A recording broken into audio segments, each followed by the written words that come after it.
Olá, bem-vindo às Dicas do Didu. Estamos aqui novamente, como toda quinta-feira, respondendo as perguntas. Na verdade, tentando responder as perguntas, porque acumulou tanta coisa, gente. Eu até peço desculpas ao Alex Mendes. O Alex Mendes me escreveu e eu não localizei. Eu anotei Alex Mendes aqui para responder, mas eu não localizei sua pergunta. São muitos canais, né? O pessoal faz pergunta aqui no YouTube, no próprio vídeo. Tem gente que faz pergunta pelo Instagram. Tem gente que manda e-mail, Facebook. Aí às vezes é uma confusão. Outro dia, conversando com um amigo, começamos a falar no Instagram, depois fomos pro WhatsApp e terminamos no Facebook. É maluco esse mundo digital, né? Mas enfim, eu estou tentando colocar em dia, estou atrasado com várias perguntas. Calma, Luna, mas eu vou responder, tenham paciência. Bom, então, Alex, se você estiver me assistindo, por favor, peço desculpas, reenvie a sua questão para mim, faço questão de responder. Bom, vamos começar primeiro lá com meu amigo Gefra, para ver o que tem de novidade na Delacroix. Botgaio, esse é um craque, né? É o craque histórico. Pão cardinô são os pontos cardeais? Exatamente. E por que esse nome? Qual é a desse vinho aqui? São os pontos cardeais porque aqui você vai ter, que é raro também na Alsácia, você vai ter 4 tipos de pinot. E pinot Auxerrois, blanc, noir e gris. E gris. Muito legal. Então, eu adoro Alsácia. Eu acho um lugar. Deve ser legal de morar na Alsácia, não? É uma das minhas regiões favoritas, Alsácia, porque eles têm tudo. Tem um patrimônio cultural, comida maravilhosa. Um ambiente bucólico, né? Uma coisa lindíssimo. Lindíssimo. Ainda mais que ganhamos da Alemanha, vou te dizer. Quanto é que tá aí, Gefra? Aqui tá saindo R$211. Ótimo preço, hein, para a qualidade desse produtor. É incrível. E você indicaria para quê? Para as pessoas que não conhecem a culinária lá da Alsácia, aqueles encrute que eles fazem. Exatamente, é bom bater Puxa vida, não? Funciona super bem. Aqui estamos fazendo bater encrute. Aqui está fazendo? Estamos fazendo o quê? Pô, o pessoal tem que vir aqui então para comer um encrute e provar um Botgaio. Exatamente, um poisson au beurre blanc, um peixe molho branco. Bárbaro. Aqui tem uma especialidade de uma coisa que parece esquisita porque é menos conhecida, que é chucrute, que está feito com porco. Sei. Lá estão fazendo um chucrute com peixe. Ah, é? Que a origem da chucrute, na verdade. A origem do chucrute era com peixe? Com peixe, Mas o que? Peixe defumado ou peixe... Não, peixe fresco, porque a Alsácia é muito rica em rios, pequenos rios, tem um monte de rios. Então, a origem da chucrute era realmente feita com peixe. Eu não sabia disso, Peixe de Guadalajara. Olha, e aí o peixe é o quê? Grelhado, assado? Como quiser. Exatamente. Mas acompanha o chucrute. Exatamente. E batata cozida também ou não? Exatamente. Aí, boa dica. Merci, Gefra. Muito bom, não? Agora, temos também uma boa dica lá na World Wine. Vamos ver qual é? Olá, tem uma dica genial para vocês. Lá na World Wine, vocês se lembram? Outro dia eu falei de um Chardonnay de alta altitude, lá de Carcassonne, vocês estão lembrados? Pois agora tem um Pinot Noir, o mesmo grupo, Alain Grignon, Marc Linton e Thierry Leduc, dessa LGI, estão lançando esse Pinot Noir, também de altitude, com muita finesse. Um show de vinho que eu recomendo a vocês. Ele é lá do Haute-Vallée de l'Aude. E aqueles Pinot Noir bem gostosos, sabe? Tranquilo, um vinho fácil, aromático, sedutor, com muito frescor e muita elegância. Esse aqui você vai encontrar taninos finos, como todo Pinot Noir, né? Acidez gostosa, uma fruta vermelha fresca, cereja, morango, não muito maduro, muito gostoso, bom para diversos pratos, carnes grelhadas, sanduíches, fica bárbaro com sanduíches, fica bom também com um bom pato, né? Pinot Noir com pato fica muito bom. E você vai ter um vinho lá do Languedoc, de altitude, feito com uvas orgânicas, de gente competente lá na World Wine, e não vai machucar seu bolso. Isso é o mais importante, não é verdade? Saúde! Sensacional, adorei esse vinho, viu? Gostei demais. Bom, vamos colocar aqui uma questão do Luiz. O Luiz me escreveu falando o seguinte: Didu, tá, eu gosto muito, obrigado, agradeceu, elogiou aqui e falou que ele queria conversar a respeito do Chile, porque ele tomou com alguns amigos o Almaviva, e além do Almaviva eles provaram também o Epu e o Dom Melchor, e ele não gostou muito do Almaviva.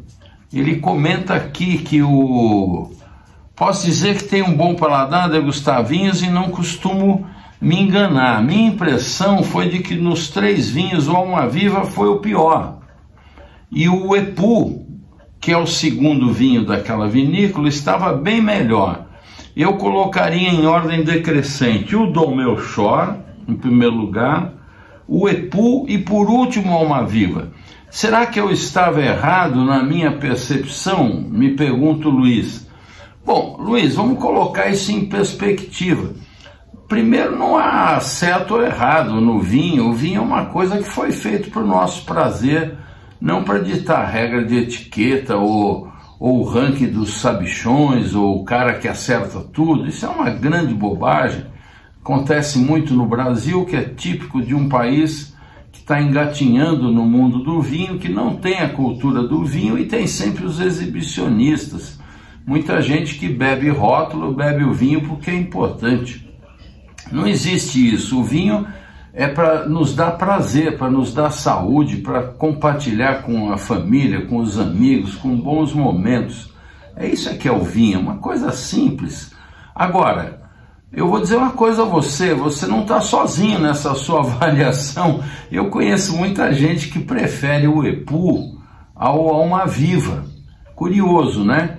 E interessante também é que tanto o Almaviva como o Dom Melchor, outro grande vinho famoso, acabou de ganhar aí, né? O Wine Spectator elegeu o melhor vinho do ano, não sei o que, essa coisa toda. Acho isso uma bobagem, mas de qualquer forma ajuda quem faz o vinho ficar famoso e ganha mercado, né? Mas enfim, cada um tem um gosto pessoal de um estilo de vinho. E muita gente prefere mesmo o Epu. Depois, a outra coisa a considerar, Luiz, no vinho existe muito problema da garrafa. Às vezes o vinho muda de uma garrafa para outra. Vai saber se esse Almaviva tinha sido corretamente armazenado, transportado, essa coisa toda. Às vezes a garrafa não estava na sua condição ideal. Tanto o Dom Melchor como o Almaviva, como eu dizia, vem do mesmo vinhedo, de onde, aliás, vem também o vinhedo Chadwick. Esse, para o meu gosto pessoal, é acima dos outros dois.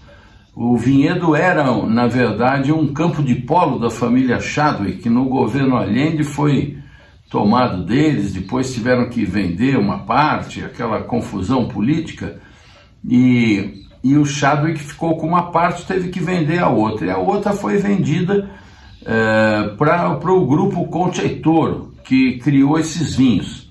Bom, é importante também lembrar que o Almaviva costuma usar Cabernet, Cabernet Franc, Petit Verdot e, dependendo da safra, também Merlot. Uma vez eu almoçando com o Michel Friou, que é o enólogo, um francês muito sério, muito dedicado e apaixonado hoje pelo Chile, ele comentou que costuma às vezes misturar safras também. Uma coisa que pouca gente sabe, ele não costuma comentar, mas estávamos lá num papo descontraído e ele comentou isso comigo, achei bastante interessante. Já o Dom Melchior é a maioria Cabernet Sauvignon, Cabernet Franc e Merlot, tá certo? No Vinhedo Chadwick você vai encontrar Cabernet Sauvignon e Petit Verdot. No caso do Epu, ele tem o mesmo assemblagem praticamente do Almaviva, porém com mais participação de Cabernet Sauvignon. Talvez tenha sido isso, Luiz, você talvez prefira um pouco mais da participação do Cabernet Sauvignon. De qualquer forma, olha, o que eu costumo comentar, um vinho bom, ele tem a obrigação de ser bom. Agora, o bacana é justamente a gente descobrir as alternativas, porque um vinho bom ficou famoso, e quando a gente paga o preço de um vinho, ó, o Carrilhão aí está concordando comigo, quando a gente paga um preço de um vinho bom, nós estamos pagando não só pelo vinho, mas também por todo o trabalho que esse vinho teve até ser bom e ser reconhecido. A qualidade e a pouca produção e a sua fama é que costumam deixar um vinho caro. Eu costumo fazer sempre uma brincadeira, Luiz, que eu vou convidar você a fazer. Você vai comprar um Dom Melchior, você vai comprar, que foi o que você preferiu, você vai comprar um Marquês de Casa Concha, você vai comprar um Erasmo, esses dois chilenos, vai comprar um Catena Cabernet Sauvignon, o Catena de entrada, Cabernet Sauvignon, vai comprar um De Luca uruguaio Cabernet Sauvignon e vai comprar o Valontano Cabernet Sauvignon brasileiro. Você vai deixar todos na mesma temperatura, você vai abrir 1 hora antes para eles darem uma respirada, vai cobrir essas garrafas, vai embaralhar todas essas garrafas e vai servir,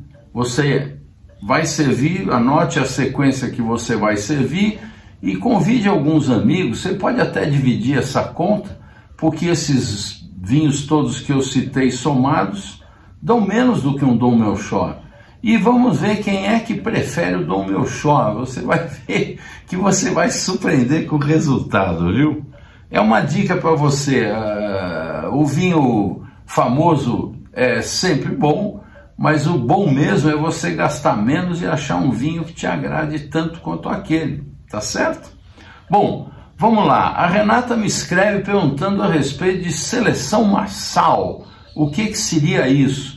Olha, é genial essa pergunta e quem vai responder para você, Renata, acho que eu já coloquei isso aqui no passado, é tanto vídeo que a gente acaba se perdendo, e eu vou colocar aqui o meu amigo Roberto de la Mota, o grande enólogo Roberto de la Mota, lá da Argentina, que eu fiz essa pergunta há muitos anos atrás para ele explicar a diferença de seleção clonal e seleção massal. Vamos ver?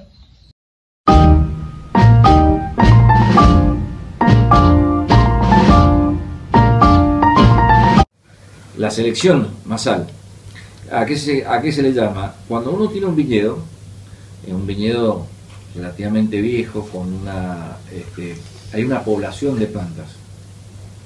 Esa población de plantas son individuos, y todos esos individuos, por tener un origen, son de la misma variedad, pero son diferentes unos de otros. Hay una característica diferenciales en cuanto a las formas morfológicas de las plantas, por hojas que son más lobadas, menos lobadas, un porte un poco más erecto, menos erecto de los brotes. La floración es diferente y la productividad de cada una de las plantas es diferente.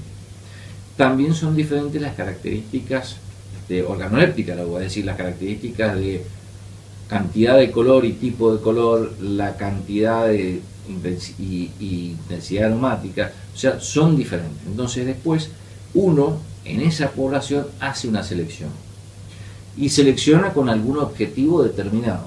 Entonces las selecciones generalmente son aquellas en que uno no se hacen de una vez, sino que se marcan plantas un año, y como yo les decía, los objetivos de la selección pueden ser la cantidad de producción, el tipo de la producción o las cualidades y características enológica del agua. Intensidad de color, concentración de la uva, tamaño del grano. Entonces uno selecciona, los marca. Al año siguiente vuelve a marcar los individuos. Y cuando se repite la característica, uno selecciona. Selecciona y saca una cierta cantidad de estacas. Cada estaca tiene varias yemas. Y con esas uno puede hacer un número determinado de plantas. Entonces, como saca de, por ejemplo, una hectárea de viña puede llegar a tener entre 3.000 hasta 7.000, 8.000 plantas, uno saca de esas 300, 400, 500, 600 plantas elegidas, saca estacas y las vuelve y las planta en otro lugar. Eso es una selección masal, porque es una masa, dentro de una masa de individuos, de una población, uno elige las plantas que tienen características determinadas. Esa es la selección masal. La selección clonal es una selección que es mucho más compleja y va mucho más allá, porque después de ahí uno empieza a seleccionar individuos de esa selección masal y elige lo que se llaman las cabezas de clones, que son 4, 5, 6, 10, 15, los que sean individuos que tienen la característica que uno busca. Entonces, de esos individuos uno empieza una selección sanitaria, es decir, a saber que no tengan ningún virus, que no tengan ninguna enfermedad y demás. Cuando de esa tremenda selección yo me quedo con 3 o 4, tengo cabezas de clones y clones diferentes, que tienen características diferentes. Se llama selección clonal porque después toda la descendencia de ese individuo viene de una solo y por eso son idénticos y una selección clonal. Gracias, Roberto.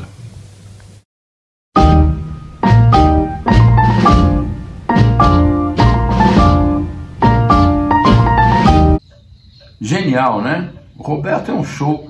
Conheci no tempo que ele ainda era enólogo lá na Terraças. Ele que me mostrou que você pode matar a filoxera por afogamento.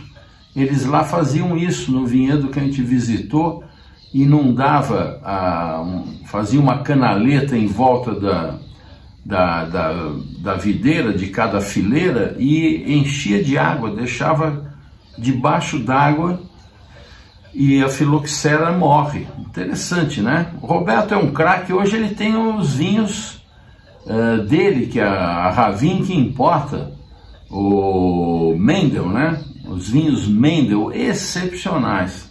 Bom, o Mendes me escreve: Didu, queria que você falasse dos vinhos italianos. Ele viu o que é básico de vários países e não viu os italianos. Bom, eu não me lembro se eu já pus aqui do italianos ou não, eu vou pôr de novo. Se você não viu, curta, porque é excepcional. Se você viu, reveja, porque certamente alguma coisa você já esqueceu. E se você já viu e não esqueceu, é só adiantar o vídeo, é muito simples. E na sequência, o Mendes, eu vou dar algumas dicas de vinhos italianos que não estão citados ali, é impossível, né, com tanto vinho, mas que são muito legais e boas compras. Na sequência eu mostro para você, vamos lá? O que é básico no mundo dos vinhos, por Didu Russo. Um oferecimento de Mistral, a importadora dos melhores vinhos. Decanter, a verdade do vinho. Santa Carolina. Nieto Senetiner. Gran Cru. E World Wine, o vinho certo em qualquer momento. Olá, bem-vindo a mais um capítulo da série O que é básico no mundo dos vinhos, por Didu Russo.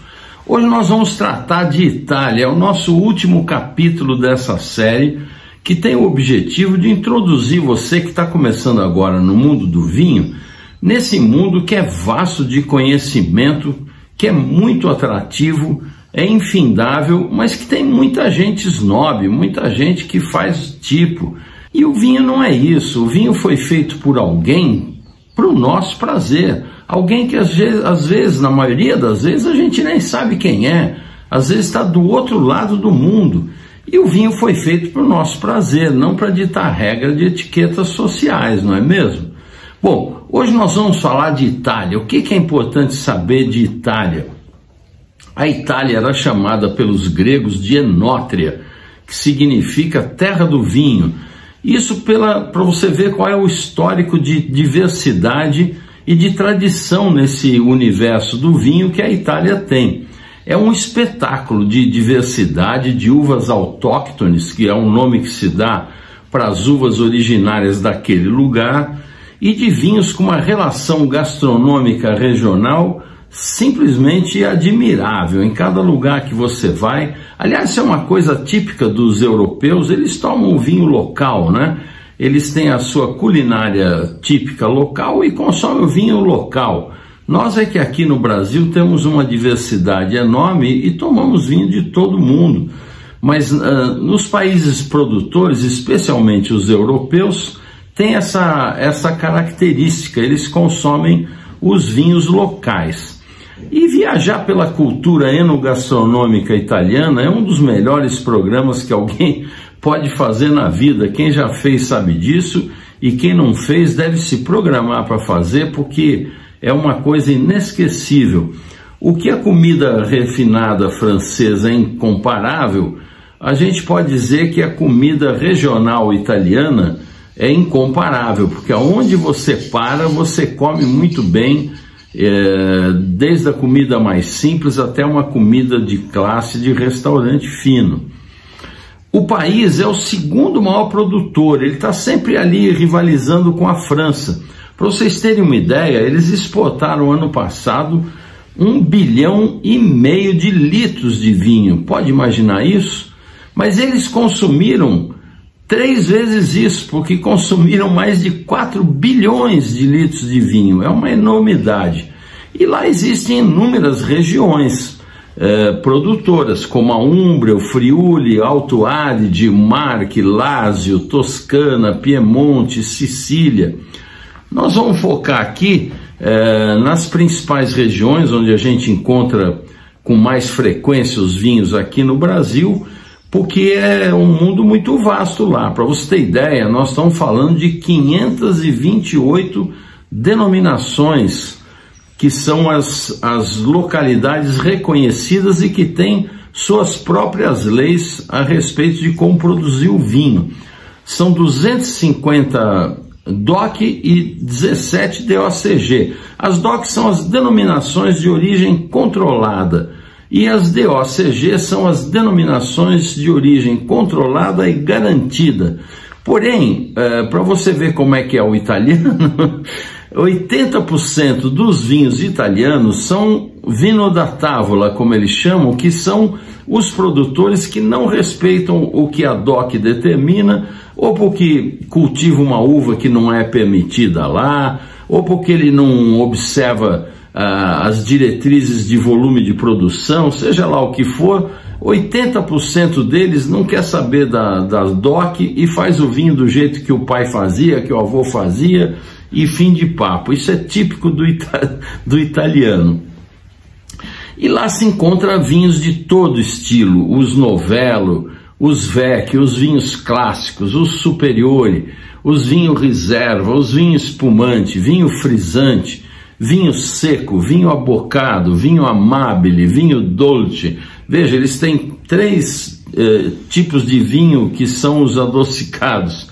4, na verdade, porque ainda tem o licoroso, tem o vinho, e o vinho passito, são 5, e vinho ripasso é uma enormidade. O que é importante saber é que algumas regiões, algumas coisas sobre os vinhos italianos e as suas regiões, por exemplo, os vinhos toscanos, que são prioritariamente da casta Sangiovese, uma uva típica de lá, que significa sangue de Júpiter, e que são vinhos super gastronômicos. Eles têm também outras uvas, tem o Cilediolo, tem o Canaiolo Nero, tem a Merlot Internacional, a francesa, a Cabernet Sauvignon, e tem brancas também, o Trebbiano e o Chardonnay. A Toscana é a grande representante da Itália, com a sua enorme produção de qualidade. Eles têm, para você ter ideia, 59 dessas DOC, sendo que 6 são DOC G, denominação de origem controlada e garantida, que dá destaque para Bulgari Sassicaia, para Brunello de Montalcino, para Carmignano, para Chianti, para Morellino Descansano e para Vino Nobile de Montepulciano, são todas DOCG. Um dos visuais mais lindos do mundo, eu sempre brinco que se o céu tiver paisagem, certamente é o da Toscana, porque aquilo lá é uma maravilha. E são 7.000 produtores produzindo 150 milhões de litros de Chianti por ano, sendo que 40 milhões são do clássico Galo-Nero. Quando você vê Galo-Nero, que tem no gargalo da garrafa o selinho com o Galo-Nero, eles são os clássicos. Isso significa que sempre 80% no mínimo do vinho dessa garrafa é de uva Sangiovese, depois pode ter outras uvas misturadas. E quando não tem o Galo-Nero e é o Chianti, que é o consórcio Chianti, também são vinhos maravilhosos, só que ele exige 70% de Sangiovese e depois de outras uvas. Essa coisa do Galo-Nero é engraçado, vale a pena contar a história que originou esse selo, porque havia uma briga entre Firenze e Siena para saber onde era a divisa da cidade, das duas cidades. Então, um dia resolveram fazer o seguinte, falaram, olha, vamos combinar uma coisa, no dia tal, a hora que o galo cantar, vocês escolhem um galo, quando o galo cantar, cada um vai mandar o seu melhor cavaleiro correndo pela estrada em direção a outra cidade. O ponto onde eles se encontrarem vai ser a nossa divisa. E o pessoal de Firenze, muito esperto, região de banqueiros, era tudo gente ligada ao comércio, pegaram um galo mirradinho, faminto, que logo que amanheceu, mal amanheceu, ele já estava cantando, querendo comer. E o pessoal de Siena não, pegou um galo bonitão, fortão, um galo gordo, que obviamente dormiu até mais tarde. E quando o galo de Siena cantou e o cavaleiro saiu, ele andou apenas 12 quilômetros e já encontrou o outro cavaleiro que vinha de Firenze, que já tinha percorrido 60 quilômetros. Bom, essa história, se é verdade ou não, o fato é que ficou, e o Galo-Nero virou o símbolo do Chianti clássico. É importante também saber em Chianti dois nomes importantes. Um é o Serlapo Masei, que produz vinho até hoje, a família Masei, lá em Fonterrutoli, que foi o homem que fez o primeiro documento que menciona o nome Chianti, foi em 1398. E outro nome importante é o Bettino Ricasoli, que dos vinhos Ricasoli excepcionais, e o Castelo de Broglio, que existe ainda lá hoje, e a família existe lá, e que foi quem criou a receita do Chianti tal como a gente conhece hoje.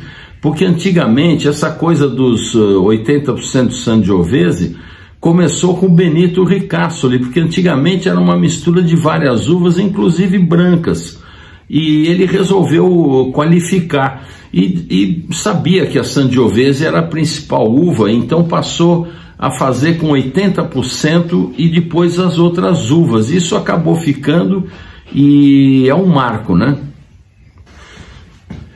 Outros pontos importantes a respeito de Toscana é que existe lá o Super Toscano, você vai ouvir falar nisso, e normalmente são vinhos mais caros.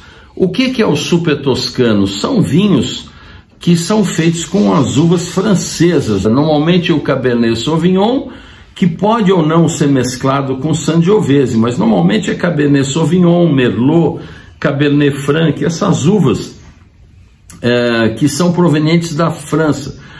Normalmente é a região de Bulgari. Quem descobriu isso, quem primeiro fez esse vinho foi o Sassicaia. O Sassicaia era de um homem chamado Mario Intisa della Rocchetta, e começou a fazer esse vinho em 1948, porque ele era amigo do Barão Philippe de Rothschild, por conta de corridas de cavalos. Os dois eram aficionados por cavalos, e conversando resolveu plantar Cabernet lá em Bulgari. E durante anos, isso é interessante também, porque foi como surgiu a DOC, que hoje é DOCG, porque o Sassicaia virou um vinho tão famoso, tão importante, que no início é só a família que consumia, né? Ele começou a fazer em 48, mas só começou a vender o vinho mesmo 2 décadas depois. Mas o Sassicaia ficou tão famoso no mundo todo, e por ser obrigado a ser vino da távola, era uma coisa meio ridícula para a Itália. Até que reconheceram Bolgheri e fizeram lá a DOCG.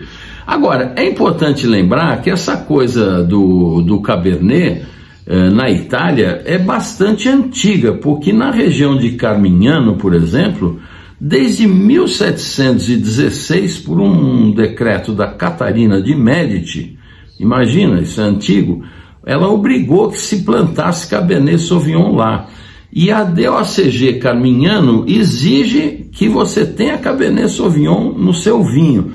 Ou seja, o super toscano poderia ter surgido muito antes se o pessoal de Carmignano tivesse um pouquinho mais de traquejo no marketing.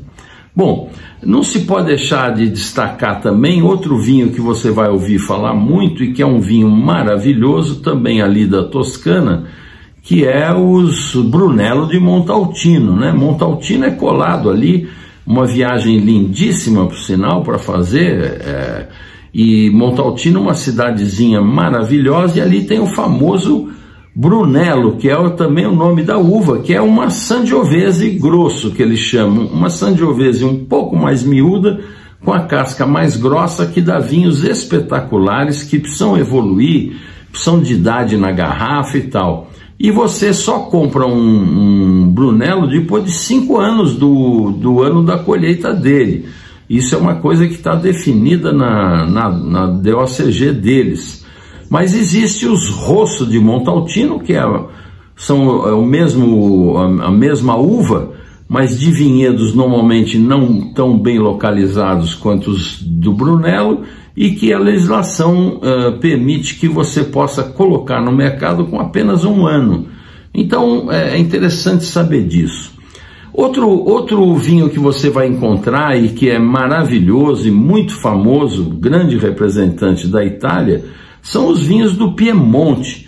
O Piemonte é a região dos Barolo famosos e dos Barbarescos. É interessante você saber que tanto o Barolo como o Barbaresco, eles usam a mesma uva, que é a uva Nebbiolo.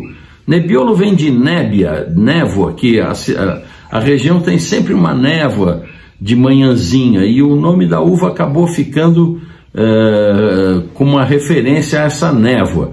E os Nebbiolo dão vinhos excepcionais, e inclusive um dia, se você quiser, faça essa experiência, você abre um Barolo e sirva 4 taças, mas tome cada uma no intervalo de meia hora.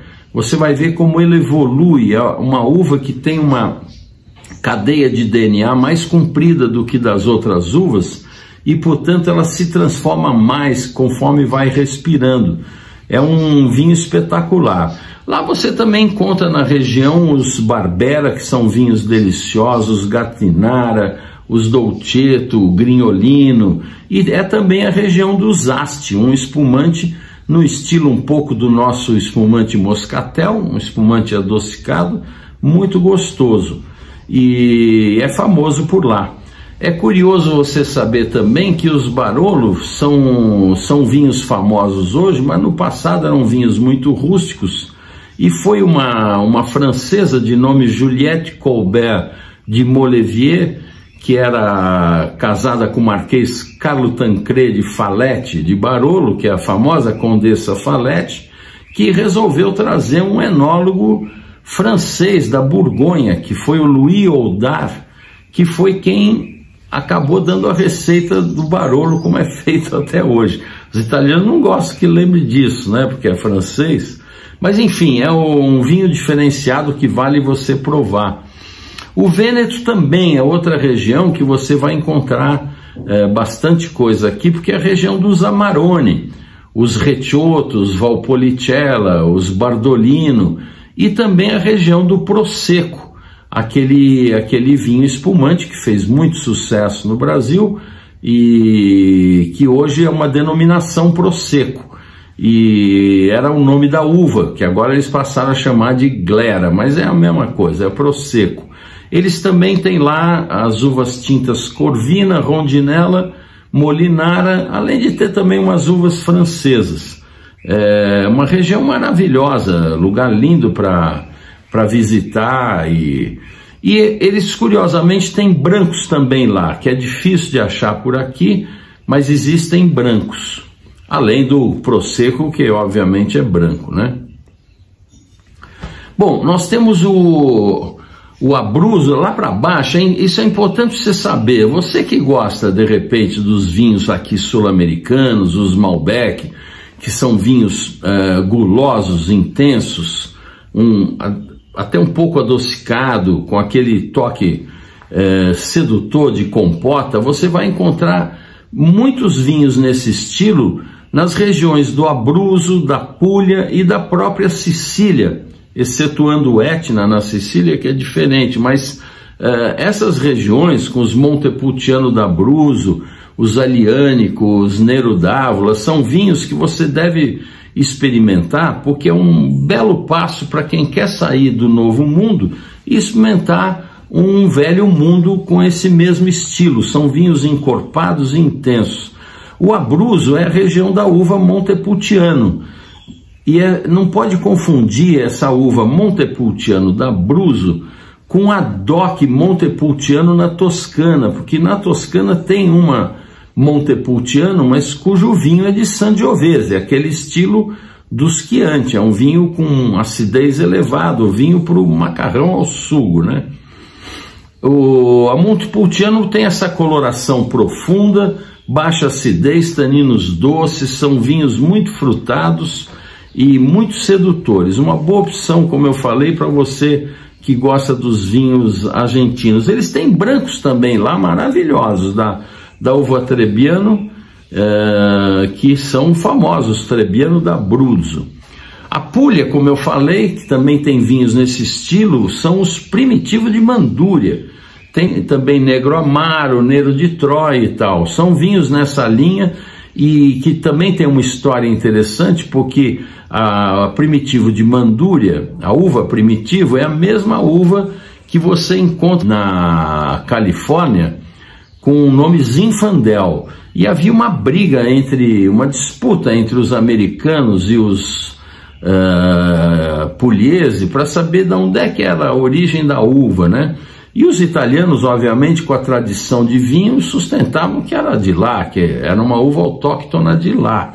Bom, briga daqui de lá, foram fazer os testes de DNA, que eu brinco sempre que a ciência acaba vindo estragar a poesia, e descobriram, ficaram os dois boquiabertos, tanto os italianos como os americanos, porque a uva, ela na verdade ela é croata, ela chama-se Georgiana Castellansky, e não tem nada a ver, não é nem Itália e nem californiana, ela saiu da Croácia, muito interessante. Eles têm também brancos de Malvasia Bianca e Verdeca. Bom, chegamos à Sicília. A Sicília é outro lugar que você vai encontrar. O Brasil tem muita afinidade com a Sicília, especialmente aqui em São Paulo. Tem muita gente descendente siciliano e é um lugar maravilhoso, um pessoal muito bem-humorado, lugar ensolarado.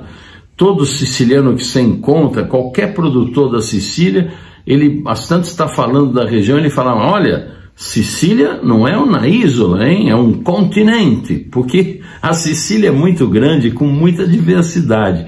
E eles lá têm vinhos maravilhosos e uma história incrível, porque na Sicília se faz vinho desde 800 anos antes de Cristo. Começou com os gregos, depois virou um caldeirão cultural com as invasões fenícias, os gregos, os cartagineses, os vândalos, os árabes, os normandos, os espanhóis. Todos deixaram sua marca, são 19 DOCs e a grande maioria com vinhos desse perfil encorpado, volumoso, vinho de lugar ensolarado.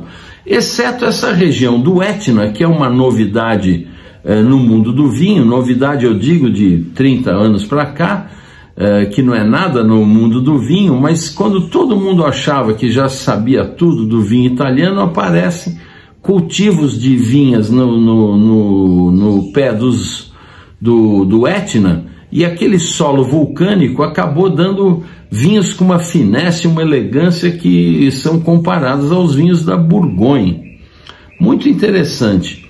Bom, resta ainda falar dos espumantes de Franciacorta e os de Trento.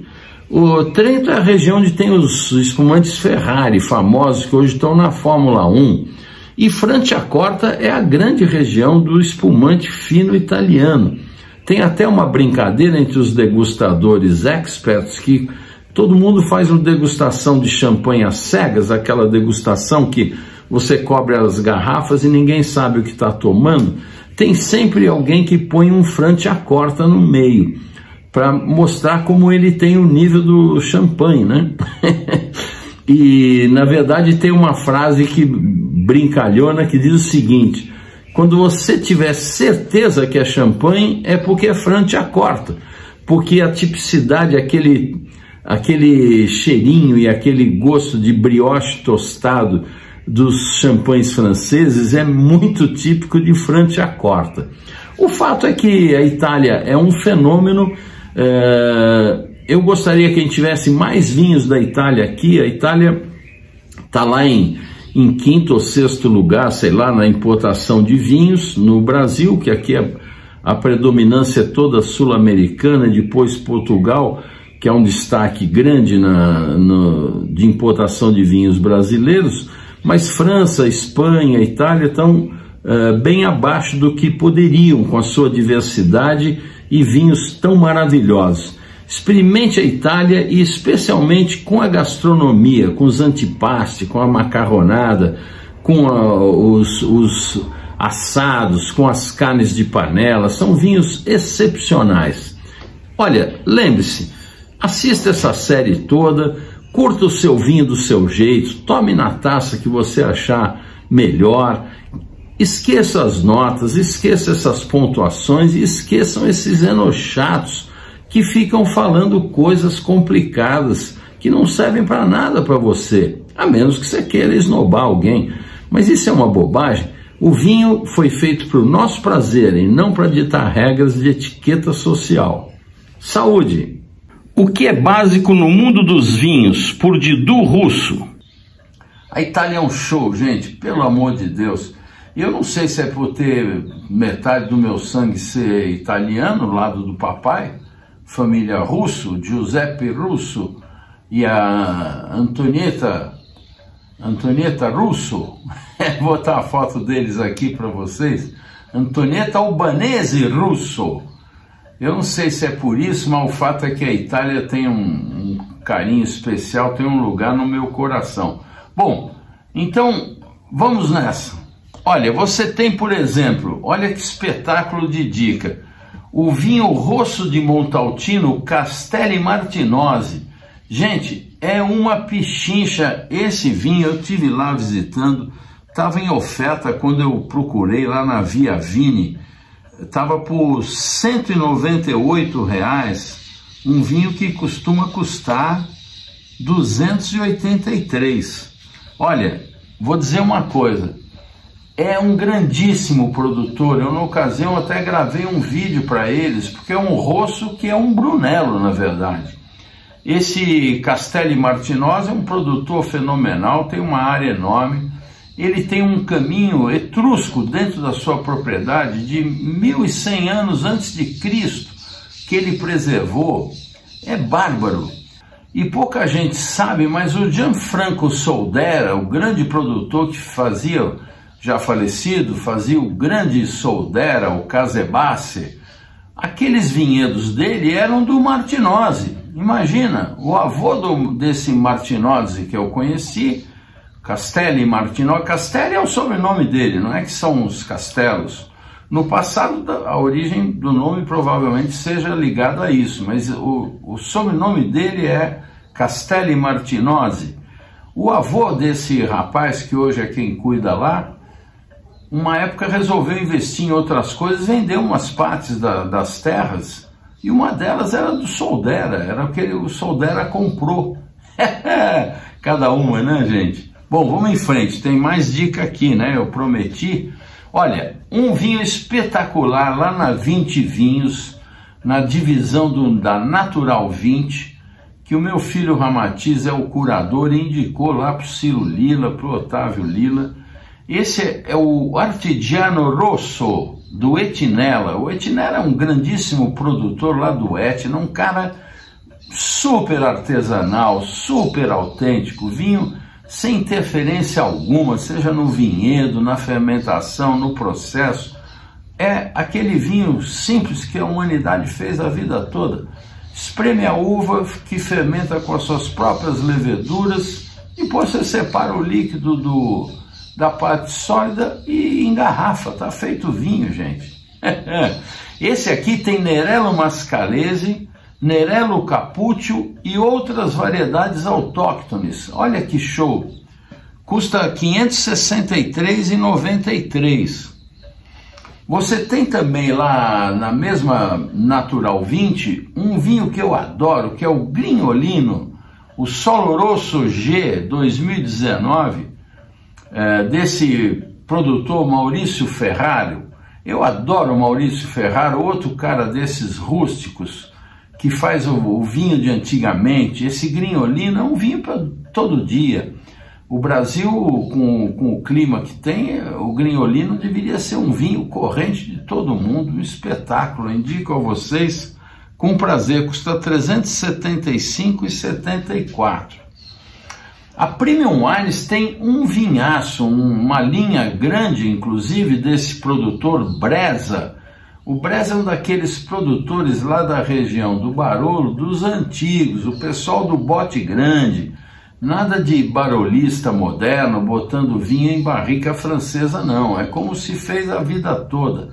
Eu me lembro sempre do meu pai. Se volete il progresso, ritornate all'antico. Quer dizer, quer progredir, volta para o passado. Eles já sabiam das coisas. Esse Breza que eu estou indicando para vocês é um Nebbiolo d'Alba, da vinha Santa Rosália. Um espetáculo de vinho, custa R$ 459 lá na Premium Wines, grande compra. Você tem na mesma Premium Wines um outro produtor que é o Socré. O Socré faz um Barbera d'Asti que eu acho o máximo, custa R$ 321 e é um vinho delicioso para os antipasti, para a macarronada, um show de vinho que você vai mergulhar na Itália. O outro vinho que eu queria indicar para vocês é uma preciosidade lá da Sardenha, da Agripúnica. Chama-se Agripúnica. A Agripúnica é uma associação de craques no mundo do vinho lá na Sardenha. Você imagina, a Tenuta Sanguido, casa do famoso Sassicaia, a Cantina di Sant'Adi, e essa vinícola lá na Sardenha tem como presidente o Antonello Piloni e o lendário Giacomo Tax, o enólogo criador do Sassicaia, gente. Eles fazem esse vinho lá, que vale a pena. Você compra lá na Ravin, esse Montesu, ele tem 60 de Carignano, 10 de Syrah, 10 de Cabernet Franc, 10 de Cabernet Sauvignon e 10 de Merlot. E com uma vantagem, a Ravin, ele não chama mais Ravan, eu sempre falei Ravan, ele não fala mais Ravan porque confunde com as lojas Avan, daquele maluco lá, e não quer essa confusão.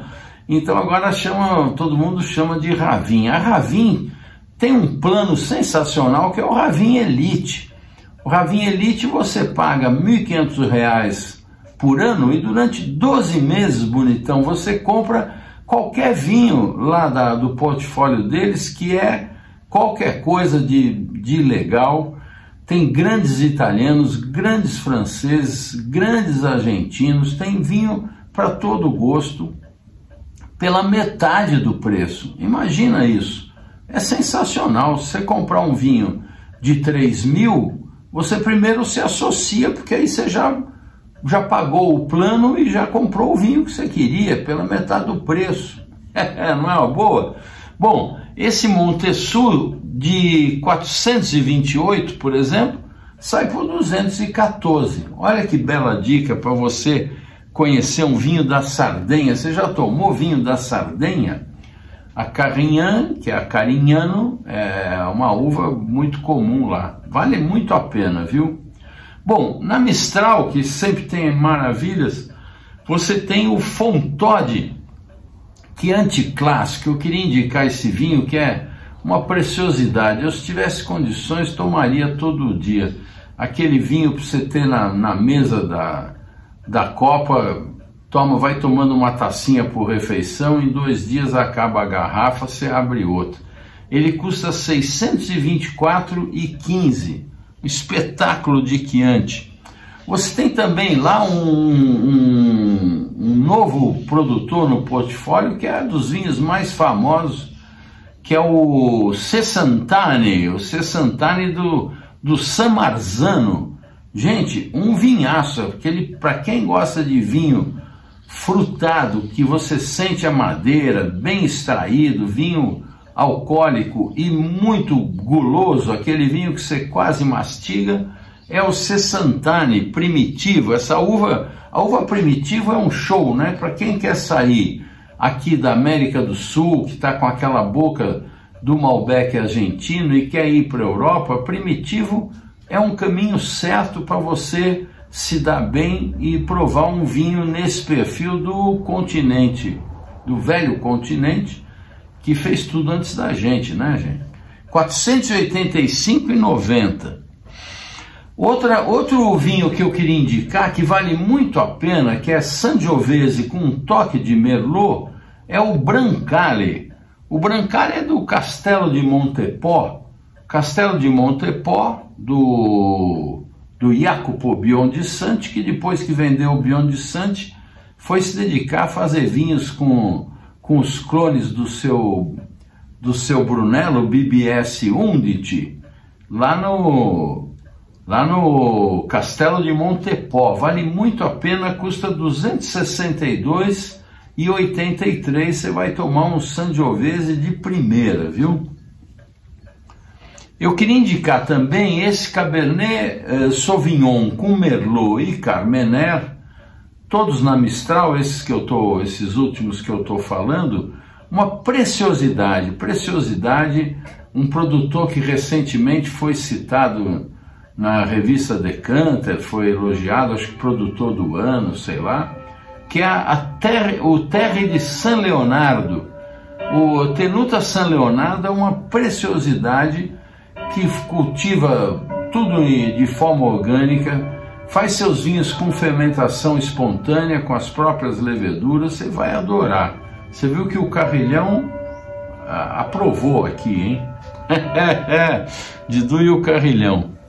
Bom, vamos em frente. Olha, o Sérgio Vanderlei me escreveu falando: espectador assíduo do seu canal, solicito dicas de vinhos brancos que usam o método Surli na maturação, preferencialmente de Portugal e França. Sérgio aqui de Maceió. Ô Sérgio, eu separei alguns, não necessariamente Portugal e França, tem outros também, e antes de colocar aqui, vamos explicar para a nossa audiência, para aqueles que não sabem o que significa Surli. O Surli seria sobre as lias. Sobre as lias significa ficar em contato com os resíduos das leveduras, as borras finas que sobram das leveduras. Isso traz muita cremosidade ao vinho, ao nosso paladar, deixa o vinho um pouco mais denso, um pouco mais... Eu particularmente gosto muito. É um estilo de vinho que merece conhecer, e aqui vão algumas dicas para vocês a pedido do nosso amigo Sérgio, lá de Maceió. Vamos lá. Olha, eu começo aqui, lá na Via Vini, com uma Pichincha, que é um vinho muito legal, que é o vinho La Prometese Domaine de l'Odile.